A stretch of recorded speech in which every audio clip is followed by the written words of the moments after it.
असम में बीजेपी की सरकार एक बार फिर आ रही है। अगर एग्जिट पोल की माने तो 126 सीटें टोटल असम ने लड़ी इस बार। और अगर सिलसिलेवार तरीके से आपको बताएं कि किस एजेंसी ने कितना बहुमत बीजेपी कांग्रेस को दिया है तो वो आप सुन लीजिए।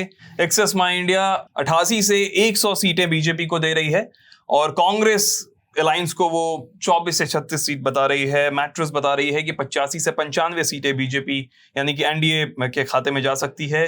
25 से 32 सीटें कांग्रेस के अलायंस को मिल सकती है। पीपल्स प्लस 68 से लेके 72 तक एनडीए के पाले में है। फिर 22 से 26 तक वो कांग्रेस के अलायंस को दे रही है। जेवीसी 88 से 101 ये बता रही है कि ये बीजेपी के पास आने वाले हैं और 23 से 33 सीटें वो कांग्रेस अलायंस के पास जाएंगे। चाणक्य स्ट्रैटेजीज ये कह रहा है कि 88 से 98 सीट बीजेपी के पास आएंगे और 22 से 32 सीटें वो कांग्रेस के अलायंस के पास जाएंगी। पोल डायरी की बात करें तो 86 से 101 सीटें बीजेपी के पास आने वाली है। 15 से 26 सीटें कांग्रेस अलायंस के पास आने वाली है। जनमत पोल्स ये बता रहा है कि 87 से 98 सीटें एनडीए और 29 से 30 सीटें कांग्रेस। कामाख्या ये बता रहा है कि 85 से 95 सीटें एनडीए, 26 से 39 कांग्रेस अलायंस और आखिरी में आता है पीपल्स इनसाइड जो कि 88 से 96 सीटें बता रहा है कि एनडीए के पास जाएगा और 30 से 34 सीटें वो कांग्रेस अलायंस के पास जाने वाला है। तो यानी कि जिन्हें मामा लोग कहते हैं, हिमंता बिस्वा शर्मा जो मौजूदा मुख्यमंत्री भी हैं वहां से, वो एक बार फिर से सरकार बनाने जा रहे हैं। सुल्तान, आपकी इस जो एग्जिट पोल पे जो चीजें दिख रही हैं उस पर क्या कहना, क्या राय है आपकी? देखिए, आसाम का जो इलेक्शन है 2016 से लगातार बीजेपी आसाम में सत्तारूढ़ है। पहले सर्बानंद सोनोवाल थे, उसके बाद में 2021 में चुनाव जो है 2021 का सर्बानंद सोनोवाल के चेहरे पे लड़ा गया, लेकिन उसके बाद में हिमंता बिस्वा शर्मा ने सीएम की कुर्सी जो है उसके ऊपर अपना कब्जा जमा लिया। और ये पहली बार था जब हमने ये देखा था कि बीजेपी के केंद्रीय नेतृत्व को किसी एक लीडर से जिसके ऊपर उसकी बहुत सहमति नहीं थी, उसके बावजूद हिमंता बिस्वा शर्मा को वो कुर्सी देनी पड़ी बीजेपी की आला लीडरशिप को।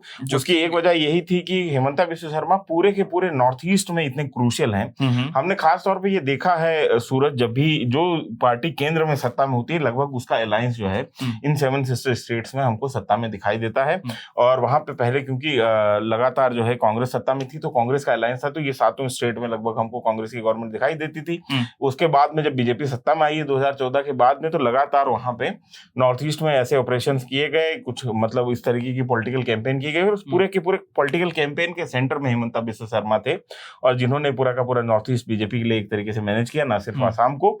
और वहां पे बहुत क्रूशियल प्लेयर के तौर पे वो उभर के आए थे। 2016 का इलेक्शन आसाम में उन्होंने जिताया और वहां पे 60 सीटें एक तरीके से बीजेपी को आई। वो हिस्टोरिकल मैंडेट था। उससे पहले बीजेपी वहां पे सेकेंडरी पार्टी होती थी असम गण परिषद के साथ में, जब वो गठबंधन में लड़ती थी तो जूनियर पार्टनर हुआ करती थी। लेकिन इस बार जो है 2016 में वो ट्रेंड बदला, बीजेपी ने फ्रंटलाइन से खेलना शुरू किया और वहां पे 60 सीटें वो लेके आने में कामयाब रही। हालांकि बहुमत का आंकड़ा वहां पे 64 का है और बीजेपी गठबंधन ने वहां पे सत्ता बनाई, सत्ता में आने में कामयाब रही 2016 में। फिर 2021 के चुनाव में भी 64 सीटें जो हैं नहीं ला पाई बीजेपी के पास में 60 ही सीटें थी। तो वो अपने गठबंधन के पार्टनर से असम गण परिषद और यूपीपीएल जो है उसके ऊपर निर्भर रही। उसके पास में 6 सीटें थी, असम गण परिषद के पास में 9 सीटें थी और बीजेपी के पास 60 सीटें थी। इस तरीके से north east democratic alliance, NDA नहीं है वहां पे, नॉर्थ ईस्ट डेमोक्रेटिक अलायंस है एनईडीए, और उसके पास में 75 सीटें आई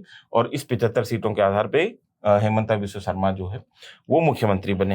हेमंता बिस्वा शर्मा एक तरीके से नॉर्थ ईस्ट में कैरिज्मेटिक लीडर के तौर पे उभर रहे हैं और लगातार हमने जिस तरीके से देखा कि असम जैसे राज्य में उन्होंने जितने एग्रेसिवली ये पॉलिटिक्स की, उस पूरा चुनाव जितने एग्रेसिवली उन्होंने लड़ा, पवन खेड़ा बनाम चुनाव है वो तो पड़ा उनको मुद्दा मिल गया, पवन खेड़ा बनाम।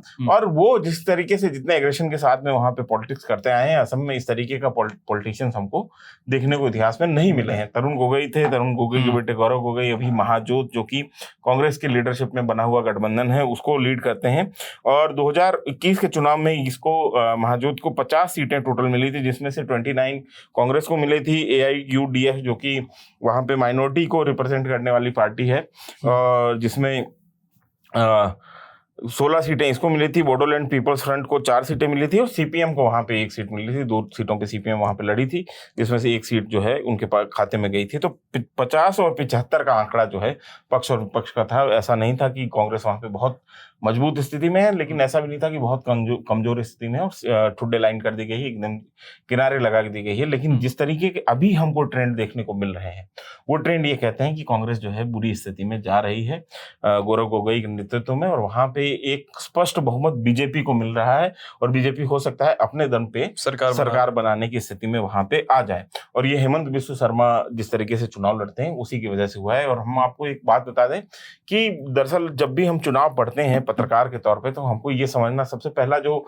साइन हम ये देखते हैं कि चुनाव किस तरफ जा रहा है, तो हम वो उसको इस तरीके से देखते हैं कि चुनाव में जो मुद्दे हैं, जिन चीजों पे बहस हो रही है, जिस मुद्दे पे बहस हो रही है, जिस मुद्दे पे चर्चा हो रही है, वो एजेंडा कौन सेट कर रहा है, कौन वो नैरेटिव गढ़ रहा है। तो हम जब ये देखते हैं अक्सर कि कोई एक नेता आके बयान देता है और उसके ऊपर से दूसरी पॉलिटिकल पार्टी जो है वो रिएक्शन देना शुरू करती है, तो हम ये समझ जाते हैं, चाहे वो नेगेटिव पूरी तरीके से उसके ऊपर रिएक्शन आए, लेकिन ये पहला साइन होता है कि वो जो पार्टी जो इस पूरे के पूरे एजेंडा को सेट कर रही है, उसको हम मानते हैं कि उसको एक एज जो है जनमत बनाने में मिल जाती है। और इस पूरे चुनाव में हमने ये देखा कि हेमंता बिस्व शर्मा ने वो पूरा का पूरा नैरेटिव सेट किया, चुनाव किस मुद्दों पर लड़ा जाएगा ये सारी चीजें तय की, और उसके अलावा उनकी वेलफेयर स्कीम को उन्होंने लगातार आगे बढ़ाया। महिलाओं को लेकर जो वेलफेयर स्कीम थी उसमें उन्होंने जो राशि थी उसको बढ़ाया, उसके अलावा विकलांगों को उसमें शामिल किया और एक तरीके से वेलफेयर स्कीम्स को एक ढाल बनाया, एक अपने चुनावी कार्यक्रम का हिस्सा बनाया। उसके अलावा बहुत एग्रेसिवली उन्होंने तमाम मुद्दे जो हैं वो दिखाने की कोशिश की, और इसकी वजह जिसका फायदा हमको हेमंता बिस्व शर्मा को होते हुए स्पष्ट तौर पे दिखाई दे रहा है। और आपको मैं एक और बात बता दूं कि असम में एक साइजेबल जो वोटर्स हैं जो कि माइनॉरिटी कम्युनिटी से आते हैं, खासतौर पे मुसलमान बिरादरी से आते हैं, और वो लगातार लामबंद रहे हैं AIUDF के खाते में। और वो ये AIUDF का जो रिलेवेंस है पूरा का पूरा असम में, वो माइनॉरिटी वोट की पॉलिटिक्स वो करती आई है, वो मतलब माइनॉरिटी कम्युनिटीज की पॉलिटिक्स करती आई है। इस बार इस पूरे चुनाव को हेमंता बिस्व शर्मा ने, जब से हेमंता बिस्व शर्मा 2021 से सत्ता में आए, उन्होंने लगातार असम को एक पोलराइज किस्म की पॉलिटिक्स जो है उन्होंने लगातार की है। मियां मुसलमान और इस किस्म के तमाम रिमार्क्स देना और एग्रेसिव बयान देना, और वो पोलराइजेशन हमको दिखाई दे रहा है। वहां पे जो असम में जो पुरानी फॉल्ट लाइन्स होती थी, जिसमें बोडो और इस किस्म के गारो, खासी वगैरह जो ट्राइबल ग्रुप्स हैं वो वहां की राजनीति को निर्धारित करते थे, उसके बनाम असमिया और जो है ट्राइबल आबादी, उनके बीच में एक फॉल्ट लाइन हमको दिखाई देती थी। वो फॉल्ट लाइन मिटती हुई दिखाई दे रही है, और यहाँ पे ध्रुवीकरण के आधार पे, धार्मिक ध्रुवीकरण के आधार पे राजनीति करने की कोशिश की हेमंता बिस्व शर्मा ने, और उसके राजनीतिक फायदे हमको इस कम से कम एग्जिट पोल में तो दिखाई दे रहे हैं। क्योंकि उन्होंने बहुत सारे बयान भी दिए कि हमने आके बहुत सारे मदरसा बंद करवाए, आपको स्कूल चाहिए मदरसा, तो एग्जैक्टली उस तरह पे तो वो चीजें गई हैं।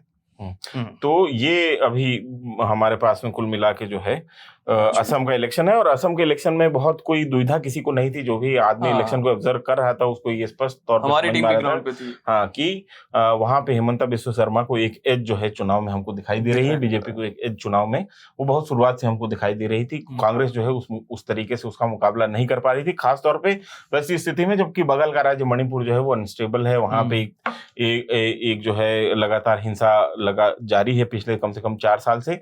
उसके बावजूद उसको मुद्दा बनाने में, और जो इंस्टेबिलिटी है, जो अस्थिरता पूरे के पूरे नॉर्थ ईस्ट में हमको दिखाई दे रही है, उसको मुद्दा बनाने में कहीं ना कहीं कांग्रेस जो है वो नाकामयाब हमको दिखाई दे रही है। एग्जिट पोल के कम से कम इशारे तो यही कहते हैं।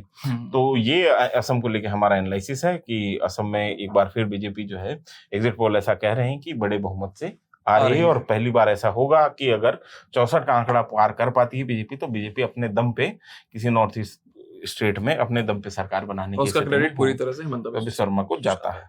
तो ये पूरा एनालिसिस था जो एग्जिट पोल के आंकड़े आ रहे हैं और जो बता रहे हैं कि बीजेपी इस बार बहुत ही अच्छे मेजॉरिटी के साथ वहां पे सरकार बनाने जा रही है। बाकी 4 तारीख को इसका असल परिणाम आएगा और वो भी हम आपको बताएंगे उस रोज। बाकी देखते रहिए न्यूज़ पिंच। मेरा नाम सूरज है, मेरे साथ है। शुक्रिया।